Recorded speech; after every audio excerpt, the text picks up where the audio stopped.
nós vamos ministrar a palavra de Deus, vamos meditar na palavra de Deus. Eu quero fazer uma oração com você nesse momento, pedindo que Deus me dê graça, porque nunca foi tão importante, irmãos, nunca foi tão importante a ministração da palavra, porque ela precisa ser o grande diferencial nesse tempo na vida das pessoas, né? Por isso nós precisamos de graça dos céus, precisamos de autoridade de Deus, unção do Espírito Santo. Nós precisamos desta mão estendida de Deus para nos usar como instrumentos nas mãos dele, para que possamos abençoar, amém?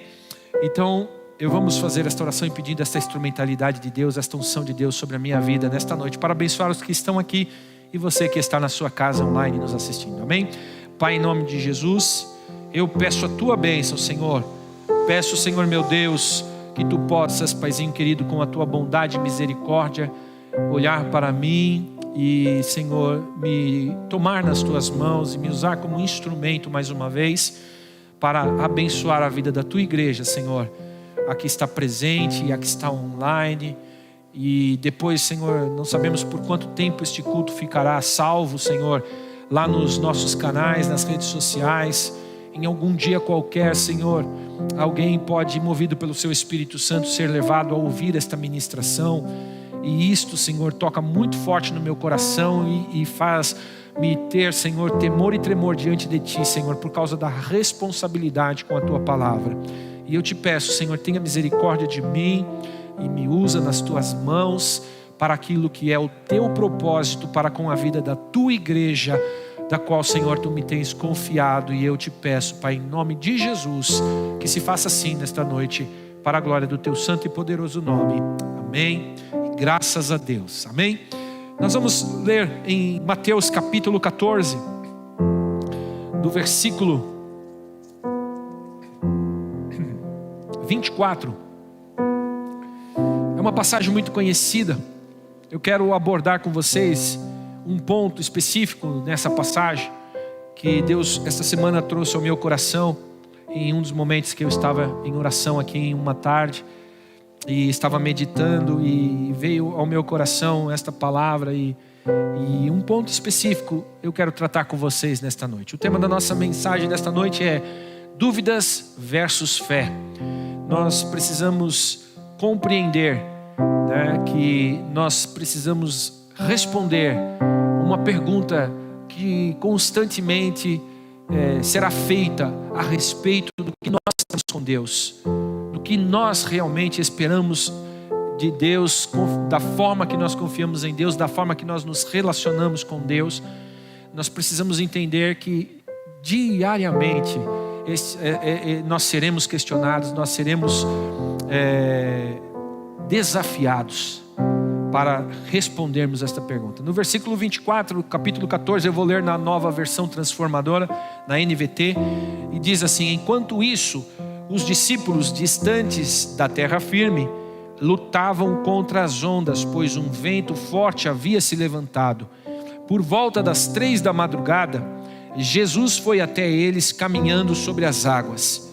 Quando os discípulos o viram caminhando sobre as águas, ficaram aterrorizados. É um fantasma, gritaram cheios de medo. Imediatamente, porém, Jesus lhes disse: não tenham medo, coragem, sou eu. Então Pedro gritou: se é realmente o Senhor, ordene que eu vá caminhando sobre as águas até onde estás. Venha, respondeu Jesus. Então Pedro desceu do barco e caminhou sobre as águas em direção a Jesus. Mas quando reparou no vento forte e nas ondas, ficou aterrorizado. Começou a afundar e gritou: Senhor, salva-me! No mesmo instante, Jesus estendeu a mão e o segurou. Como é pequena a sua fé, disse ele. E aqui a grande pergunta que nesta noite eu quero trabalhar com você: por que você duvidou? E esta é a pergunta que nesta noite eu quero desenvolver com você através das Escrituras Sagradas. Por que duvidastes? Por que temos dúvidas?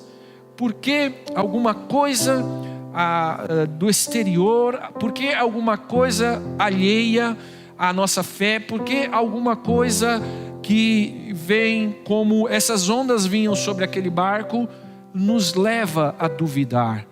Qual é a origem da nossa dúvida? Duvidamos de quê? Duvidamos de quem? Quem é realmente o objeto da nossa dúvida? Porque nós poderíamos dizer aqui, Pedro, Jesus pergunta para ele, por que duvidastes? E Pedro poderia dizer, Senhor, você não viu as ondas? Senhor, você não viu o vento? Você não prestou atenção, Senhor? E então nós precisamos entender e compreender e achar qual que é realmente o epicentro das nossas dúvidas. Porque é justamente nesse terreno que muitas vezes pode se tornar em um terreno frágil debaixo dos nossos pés, é aonde que realmente irá fazer diferença a nossa convicção. A dúvida, ela é na verdade o contraposto da certeza, da convicção. Quando duvidamos, não temos convicção. Quando duvidamos, não temos certeza. Por isso que muitas vezes, na caminhada que nós estamos pleiteando em nossas vidas, nós precisamos estabelecer algumas coisas que precisam ser imutáveis no que diz respeito à nossa postura, à nossa capacidade de decidir sempre em favor da certeza e da convicção daquilo que temos abraçado.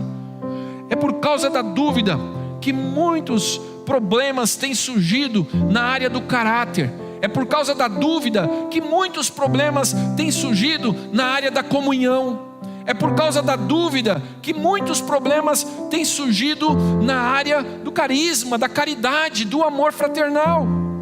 Porque a dúvida, ela traz esta incerteza que muitas vezes já deveria ter sido respondida por nós com convicção. Nós precisávamos, em algumas coisas da nossa vida, nós não podemos oscilar. Quando, por exemplo, nós entramos para o âmbito de um negócio, né, aonde nós fazemos um negócio com uma pessoa, duas pessoas fazem uma sociedade, e aí daqui a pouco essas pessoas começam uma a duvidar da outra. Tem como aquela sociedade dar certo? Com certeza não, porque a dúvida vai minar aquela relação. A dúvida vai transformar aquele símbolo de confiança mútua que precisa se ter para se prosperar, e vai transformar aquilo num verdadeiro ambiente de desconfiança e num ambiente propício para dar errado, para as coisas darem erradas. Na nossa história, nessa história que lemos nesta noite, nós temos alguns elementos muito importantes que nós precisamos analisar juntos a respeito da dúvida. Numa brincadeira que nós tínhamos quando eu era criança, não faz muito tempo assim, né, claro, mas quando eu era criança, nós tínhamos uma brincadeira que, eu não lembro bem qual era a brincadeira, e aí eu sei que tem um momento que a gente olhava um para o outro e falava assim, quem duvida perde a vida, né? Aí não sei o que acontecia mais, eu sei que alguém perdia alguma coisa nessa brincadeira, e essa frase nós usávamos, quem duvida perde a vida. Essa é uma expressão que me veio à mente essa semana, tão interessante, porque é uma verdade. A dúvida muitas vezes ela nos faz perder a vida, mas a vida aqui não no contexto de vida física, a nossa vida, o nosso fôlego de vida, o nosso respiro de vida, mas a vida na completude da sua abundância, da sua prosperidade, de tudo que Deus proveu para que a vida fosse boa, de tudo que Deus fez para que a vida fosse boa, agradável, para que Deus pudesse confirmar através daquilo que Ele criou, que Ele disse que era bom, que nós pudéssemos desfrutar disso. E muitas vezes quando nós temos alguns elementos que nós vamos ver nesta noite, nós perdemos esta condição de vivermos este melhor de Deus. E o que é interessante, porque esse melhor de Deus, ele está diretamente relacionado com a presença de Deus. Ele está diretamente relacionado com a convicção de que Deus está perto, de que Deus é poderoso, de que Deus tem autoridade. Ele está diretamente ligado a isto. E quando nós duvidamos quando nós entramos para o campo da incerteza e da falta de convicção, então nós acabamos deixando de desfrutar.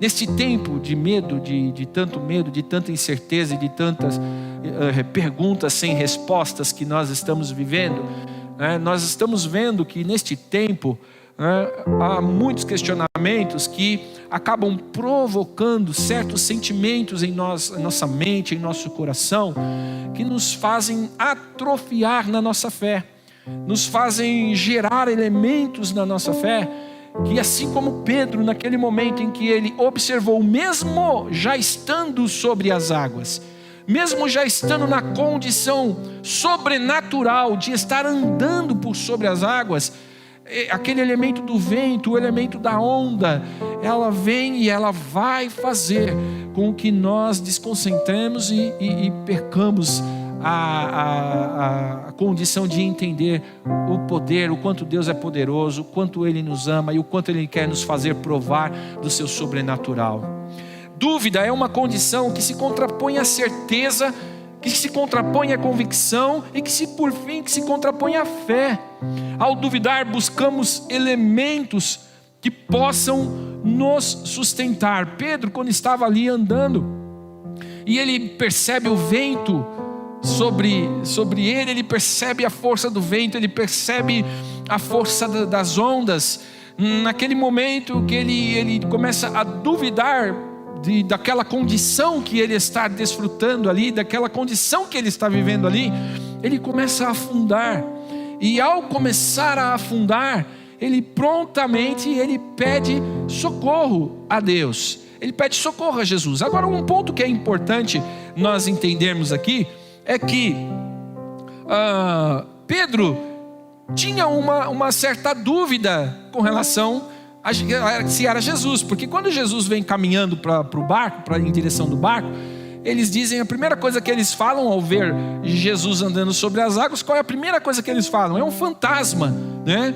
Isso significa o quê? Que em algum lugar no coração deles não havia a convicção de que Jesus tinha poder e tinha condição de andar sobre as águas. Por isso a primeira coisa que vem à mente deles é o absurdo, né? Gerar fantasma, criar fantasmas, né? Depois, se Jesus simplesmente desaparecesse ali, não fosse para o barco e nada daquilo acontecesse, né? Eles iam contar uma história de pescador, na verdade, porque eles diziam, não, nós vimos um fantasma andando sobre as águas. Não, mas isso aí não existe, fantasma não existe, vocês estão loucos, né? Mas por quê? Porque eles não tinham aquela convicção, havia dúvida no coração deles a respeito da pessoa de Jesus, a respeito do poder de Jesus, a respeito da autoridade de Jesus. Em um episódio anterior a esse, que está lá registrado em Marcos, no capítulo 11, em versículo... mesmo Mateus, no capítulo 8, 26, existe um outro momento em que Jesus está, só que dessa vez Jesus está no barco, e uma tempestade se levanta no mar contra os discípulos novamente. Só que ali a condição é outra, ali os ventos são muito fortes, o vento está mandando água para dentro do barco, eles estão lutando contra a água que está vindo para dentro do barco para não naufragar, né? E daqui a pouco, mais uma vez, eles vão questionar Jesus dentro desse episódio. Eles vão dizer, Rabi, mestre, não se te dá que estamos morrendo? Você não está entendendo? Você não está vendo que nós estamos morrendo? Né? E prontamente Jesus vai acordar, eles vão despertar Jesus. E aqui é um outro ponto interessante dessa relação da falta de convicção a respeito de quem é Jesus, né? Porque as perguntas que eles fazem para Jesus em Mateus capítulo 8, versículo 26, no capítulo 8 de Mateus está registrada essa história, é o versículo 26, quando Jesus vai falar, no versículo 26, depois que eles acordam Jesus, e eles vão usar a expressão no versículo 25, eles usam a mesma expressão que Pedro usou ali quando estava afundando. Ele diz, Senhor, salva-nos, vamos morrer, né? E depois Jesus vai dizer para eles: por que vocês estão com medo? Como é pequena a sua fé. E aí então Jesus levanta e dá uma demonstração do seu poder e da sua autoridade para eles e diz: acalma-te vento, aquieta-te mar. E prontamente aquilo sucedeu, conforme a palavra de Jesus, conforme a autoridade que ele tinha. Mas um ponto que é importante aqui é nós entendermos que eles estão mais uma vez questionando Jesus. Estão mais uma vez perguntando, levantando questionamentos a respeito da pessoa de Jesus, né? Talvez algum deles estivesse chamando Jesus, mandando Jesus acordar. Não era nem para ele acalmar o vento, mas é para ele ajudar a tirar a água do barco. E muitas pessoas estão vivendo assim com Jesus, por causa da sua dúvida. Estão vivendo como que Jesus fosse um companheiro para ajudar ele a tirar a água do barco. Mas Jesus não é o que ajuda a tirar a água do barco. Jesus é o que acorda, se levanta e acalma a tempestade. É essa dúvida que precisa ser dissipada no coração do homem, porque senão constantemente nós colocamos em xeque-mate a autoridade maior da nossa fé. A palavra de Deus nos diz que a nossa fé, ela está fundamentada, o autor e consumador da nossa fé é Jesus Cristo. E muitas vezes, na falta de uma relação mais íntima, mais plena, mais perfeita com Ele, através do Seu Espírito Santo, através da Sua palavra, nós entramos nesta condição de dúvida. E as perguntas que nós estamos fazendo para Jesus, no momento das nossas crises, estão erradas, estão equivocadas.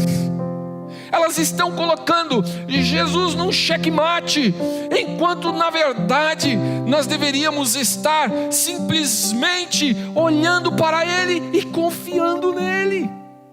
Se Pedro não tirasse os olhos de Jesus quando ele já estava sobre as águas, se ele ficasse olhando para Jesus, com certeza ele não perceberia as ondas, com certeza ele não perceberia o vento, porque a visão de Cristo diante dele é aquilo que faz com que nós possamos nos fortalecer em meio à maior e qualquer tempestade da vida. Mas a partir do momento em que nós olhamos para Jesus e nós pensamos que Jesus pode porventura ser um fantasma, então automaticamente nós temos que resolver os nossos problemas. Nós temos que achar um caminho para dar respostas às nossas perguntas. E é isso que muitas pessoas têm feito em suas vidas com Cristo. Elas têm colocado Cristo nas suas orações superficiais, para que seja apaziguado na sua mente a sua liturgia, a sua condição religiosa, mas eles se esquecem de que com quem é que eles estão falando. E muitas vezes nós fazemos de Jesus como aquela criança faz com o Papai Noel no shopping no final do ano. Chega lá e apresenta o seu pedido, chega lá e apresenta o seu desejo, a sua vontade.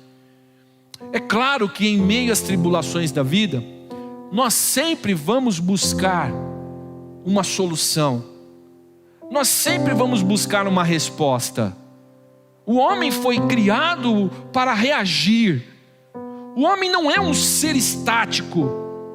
Deus colocou em nós, soprou o seu fôlego de vida e nos deu uma condição sanguínea, metabólica, fez nós com um corpo cheio de hormônios que reagem, que fazem da vida algo que realmente é frenético, que precisa responder.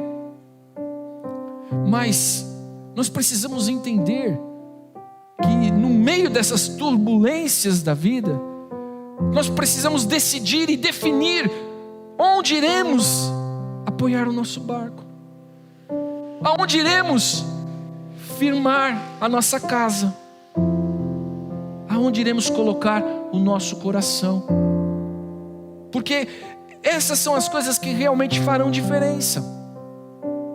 Essas são as coisas que realmente darão condição de sermos melhor. Quando nós duvidamos de Jesus, nós não fazemos isso de forma voluntária. Porque se eu perguntar aqui nesta noite para os meus irmãos e para você que está aí na sua casa, se você duvida que Jesus é o Filho de Deus, você que já abraçou a fé, que já se batizou, que nesta noite vai fazer memória do corpo de Cristo, da Santa Ceia, desta mesa bonita que está colocada aqui, na qual nós vamos afirmar mais uma vez que Cristo era o Filho de Deus, que veio à terra, morreu por nós e ressuscitou. Nós vamos fazer memória disto nesta noite. Mas quando eu pergunto isto para vocês, e quando eu pergunto isso para os nossos irmãos, muitas vezes a resposta ela pode ser uma resposta que ela venha cheia, imbuída de um sentimento de cumprimento, como era a questão do sentimento que existia no coração dos fariseus, dos judeus, que estavam convivendo com Jesus, que estavam vendo os milagres de Jesus, que estavam desfrutando da presença de Jesus, mesmo que Jesus falasse para eles, especificando a palavra para eles, mostrando a palavra para eles, que Ele era o Filho de Deus, era para Ele que as Escrituras apontavam. Eles desfrutavam dos milagres de Jesus, eles conviviam, se relacionavam, se alegravam com Jesus, bebiam do vinho que Jesus tinha transformado, faziam as festas com Jesus, participavam de tudo com Jesus. Mas muitas vezes, quando chegava na hora de fazer certas coisas, então aí eles faziam o quê? Aí eles iam para a lei, aí eles iam para o que era palpável, eles iam para o que era racional a eles. E a fé é loucura para os que não creem. A fé não pode ser compreendida para aqueles que realmente não estão num relacionamento íntimo e pessoal com Jesus. A fé não é incompreendida só por aquele que não faz parte da membresia de uma igreja. A fé muitas vezes não é compreendida nem por aqueles que estão caminhando anos e anos com Jesus. Porque muitas vezes eles estão olhando para Jesus e tudo que eles estão vendo ou é um fantasma ou é um Jesus dormindo. Nesse tempo de pandemia, eu acho que muitos estão mais acreditando em que Jesus está dormindo no meio dessa embarcação, né? Oh, não faz nada, não podia fazer um vento, soprar um vento com um antivírus aí, anti-Covid-19, um vento que viesse sobre a terra e soprava e varria essa contaminação aí podia, claro que podia. Mas se ele não fez, o que isto provoca no seu coração? Como é que anda as suas orações? Como é que anda o seu tempo com Deus nesse tempo de pandemia? Você que resolveu ficar em casa por conta de todos os protocolos que existem e é um direito seu.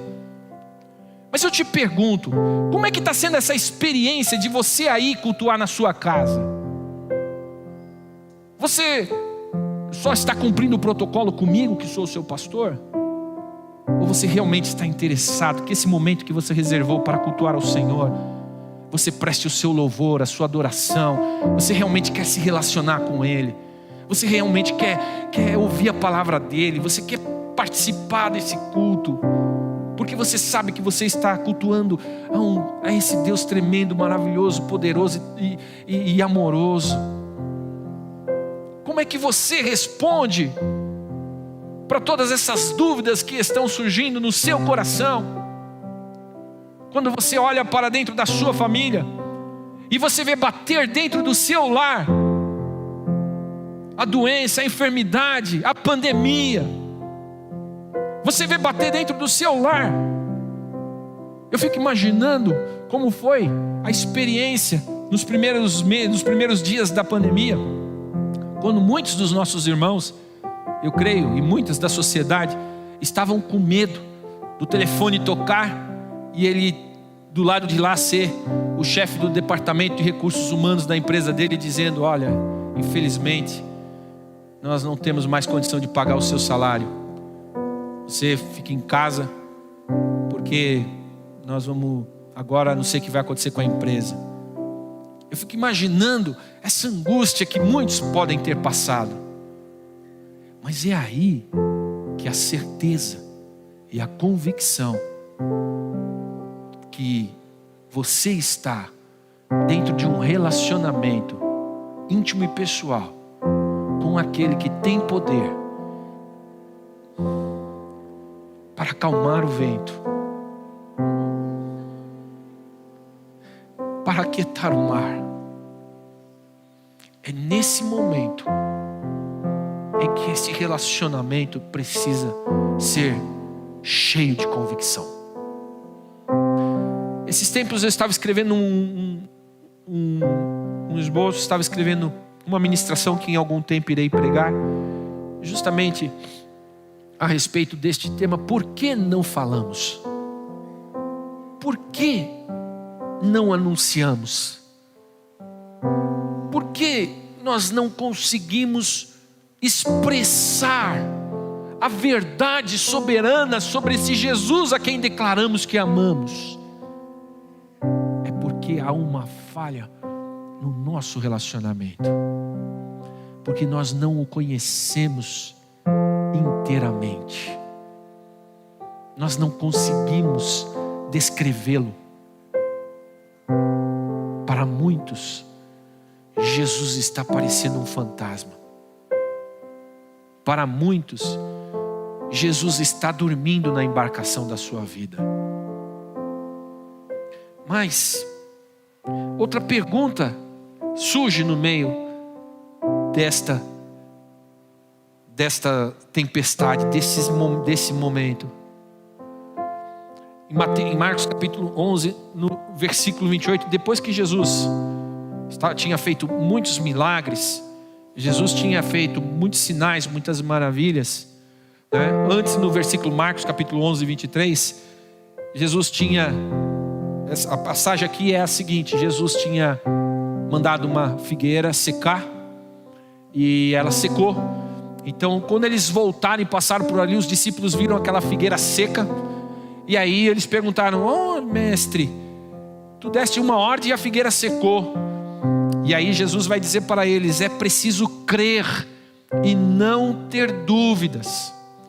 E aí Jesus vai falar para eles que se eles tiverem fé, não crer, não duvidar, eles terão a autoridade de dizer para um monte: saia desse lugar e vai para o outro. Claro que aqui há toda uma figuração. Jesus está falando a respeito do templo de Jerusalém.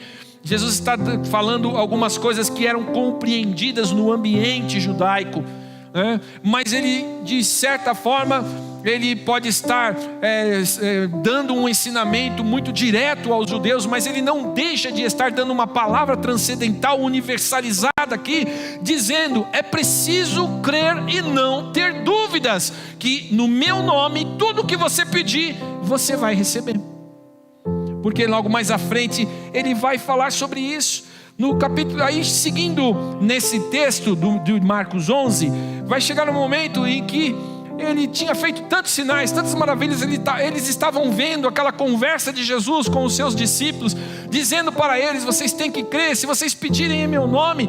E aí então aqueles fariseus vão chegar para ele e vão dizer: mas quem é você? Com que autoridade você fala isso? Com que autoridade você faz estas coisas? Isso está registrado no versículo 28 de Marcos capítulo 11. E ainda eles terminam perguntando para ele: quem é que lhe deu esse direito? E eu quero fazer essa pergunta para você nessa noite. Você se acha abençoado? Você se acha uma pessoa bem-aventurada? Você se acha uma pessoa que está desfrutando de uma fé inabalável?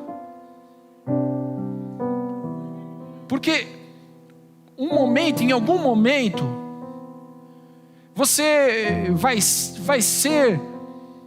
deparar com a situação de ter que exercer a sua fé, de ter que colocar em prática a sua fé. E aí você vai ter que chamar a sua mente ao conhecimento todo o aparato que você tem do relacionamento com Jesus.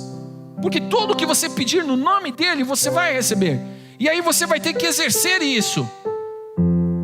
E quando nós começamos a exercer, existe esta pergunta que ela não é retórica, ela precisa realmente ser compreendida. Com que direito nós fazemos isso? Porque esse direito, ele é o ponto-chave da nossa salvação.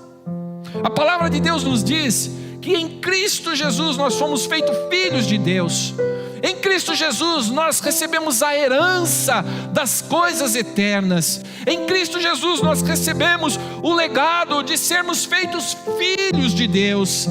E recebemos esta autoridade, enquanto ainda neste corpo corruptível, enquanto ainda neste corpo pecaminoso. Aqui neste corpo nós não temos autoridade, mas a autoridade que vem através de Jesus em nossas vidas, ela é o direito que nos dá de nós declararmos: monte, saia daqui e vá para lá. É esse direito adquirido pelo processo espiritual do novo nascimento que nós recebemos.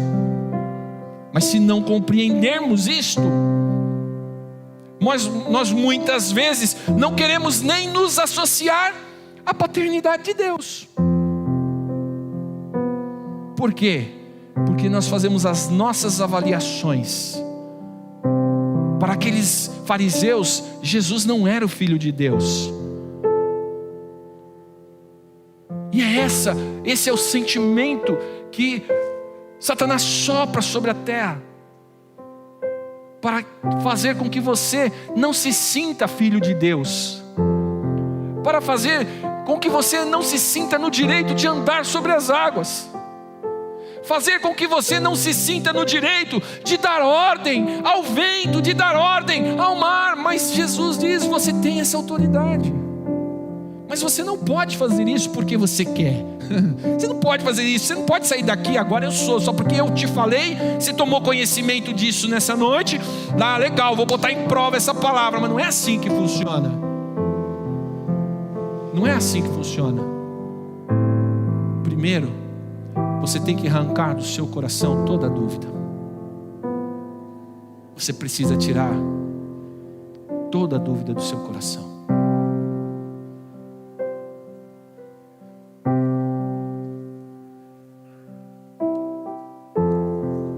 E eu encerro lendo com você Tiago capítulo 1, versículo 6. Que está escrito assim: peça, porém peça com fé, em nada duvidando, porque a dúvida é semelhante à onda do mar, que é levada pelo vento e lançada de uma parte para outra. Peça. O pedir aqui é essa ordem imperativa da palavra, que vem para dizer-nos: busque de todo o coração, busque com toda a intensidade, faça no seu tempo, na administração da sua vida, Cristo ter importância, Cristo ser relevante. Faça Cristo ser mostrado por você. Leve as marcas dele na sua vida. Respire como ele. Fale como ele. Ande como ele. Ame como ele. Viva como ele. Porque é nessa prática que a dúvida vai se dissipando. E quando nós dobramos o nosso joelho, é automático. Nós sabemos que nós estamos entrando num quarto, num ambiente aonde Ele está. Talvez a dúvida daqueles discípulos era: Jesus não veio com a gente, Jesus não está no barco, Jesus não está aqui, então não pode ser Ele. Mas a verdade é uma só.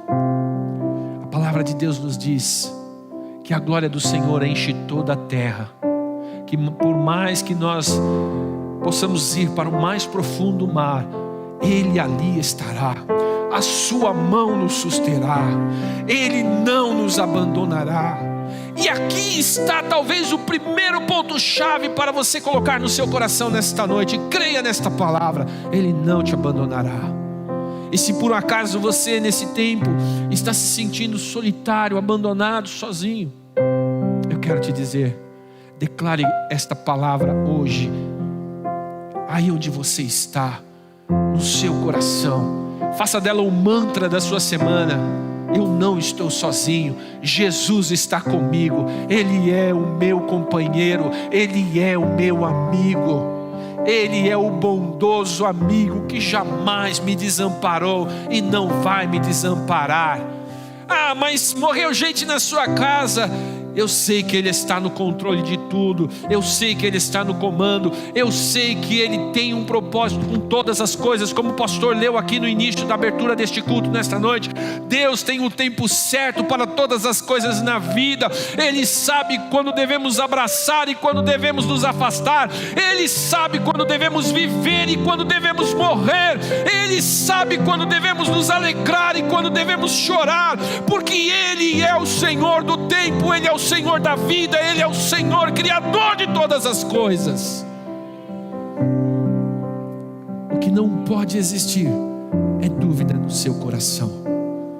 E se porventura você tem tido algum sentimento de dúvida, que nesta noite você possa, talvez naquele barco onde Jesus estava deitado, dormindo, você possa dizer: Jesus está aqui, fique em paz. O vento não vai entrar, não vai virar esse barco, porque a autoridade maior sobre o vento está dentro do barco. As ondas não vão afundar esse barco, porque a autoridade maior sobre as águas está neste barco. E aí talvez nesta noite, em meio a todas essas turbulências, você que não tem dormido direito, você que está angustiado, você que está sofrendo, com medo, nesta noite eu quero te convidar a tirar toda a dúvida do seu coração com relação a Jesus, o seu grande amigo, e ter uma noite de descanso tranquila nesta noite. Em nome de Jesus eu declaro isso, com autoridade neste nome. Se você descansar, Ele vai nesta noite tomar você nos braços dele e vai te dar alívio e vai te dar descanso, porque Ele é o Filho de Deus. Ele tem poder, aliás, Ele tem todo o poder no céu, na terra e debaixo da terra. Antes que era, Ele já era. Antes de ser, Ele já existia, porque Ele é aquele que era, aquele que é e aquele que há de vir. Nós vamos orar, e neste momento, nesta oração, o pessoal do louvor pode subir. No momento dessa oração, eu quero que você faça 2 orações comigo nesta noite. Uma delas é que se você tem entrado na roda de escarnecedores e tem duvidado a respeito de Jesus, tem compartilhado de conversas, quantas pessoas estão entrando em discussões, em bate-papos, e nem se vê que estão sendo engabelados, e daqui a pouco eles estão falando com o próprio lábio deles a respeito de duvidar se Jesus é Jesus, se Jesus pode curar, se Jesus pode fazer, tentando arrumar desculpas para Jesus. Jesus não precisa que ninguém defenda Ele, que ninguém arrume desculpa para Ele. Jesus, Ele é autossuficiente, Ele é autopoderoso, Ele não precisa das nossas defesas vãs. Mas nós estamos entrando nessas conversas porque nem se damos conta, nós estamos duvidando no nosso coração. Mas que nesta noite você possa confessar diante de Deus e dizer: eu sei, Senhor, que teve dias nesses últimos tempos em que eu duvidei, que eu confesso para Ti, Senhor, que eu até desanimei de ser crente, eu até desanimei de ir para a igreja, Eu até desanimei, Senhor, porque meu coração duvidou. Então nessa noite eu quero pedir perdão. Perdão, Senhor. E eu quero te pedir, Senhor, que nesta noite tu restaure, Senhor meu Deus, a minha certeza, a convicção das coisas que eu não vejo, mas das coisas que eu espero.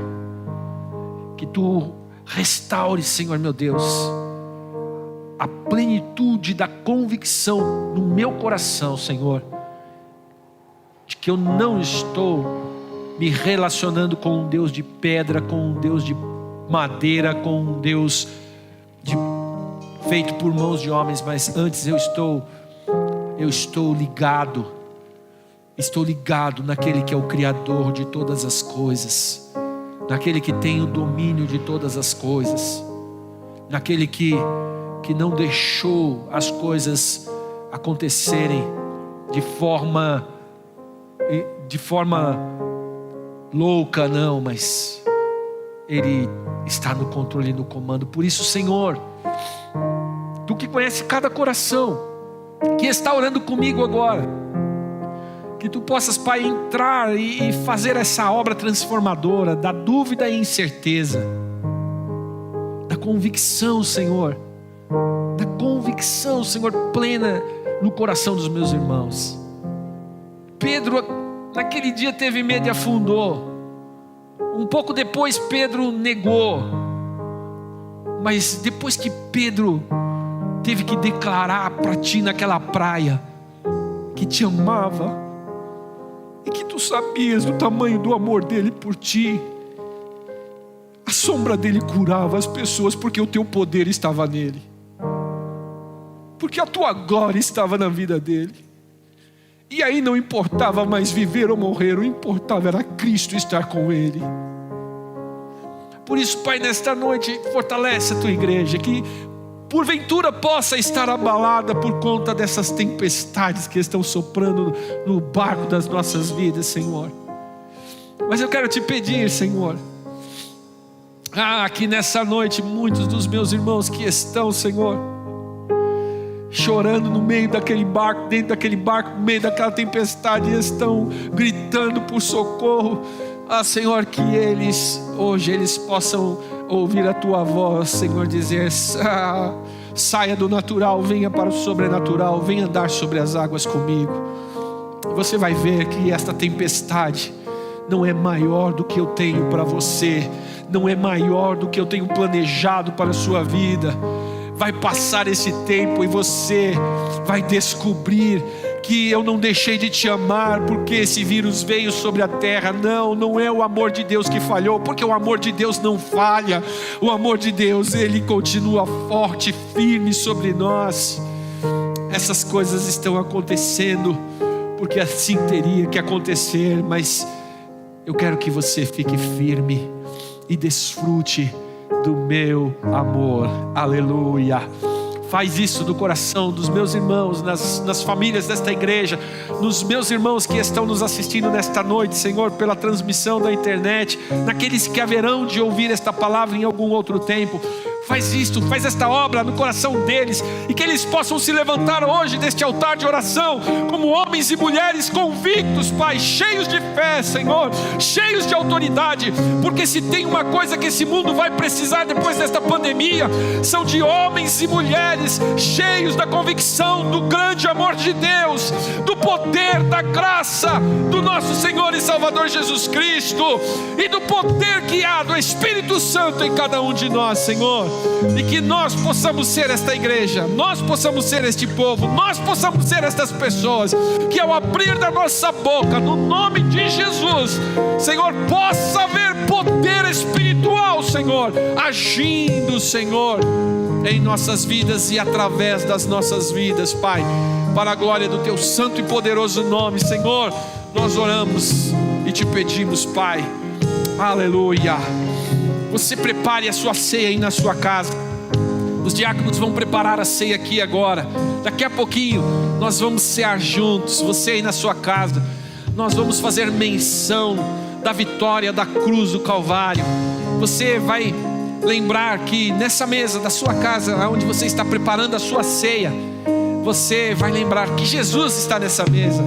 Ele disse que Ele estará conosco todos os dias até a consumação do século. E Ele está aí com você para cear com você. Ele vai fazer você lembrar nessa noite que o corpo dele foi moído na cruz do Calvário, que o sangue dele foi derramado, mas tudo isso foi feito por causa do amor que Ele tem por você, para que você pudesse desfrutar da vitória que Ele tem para você.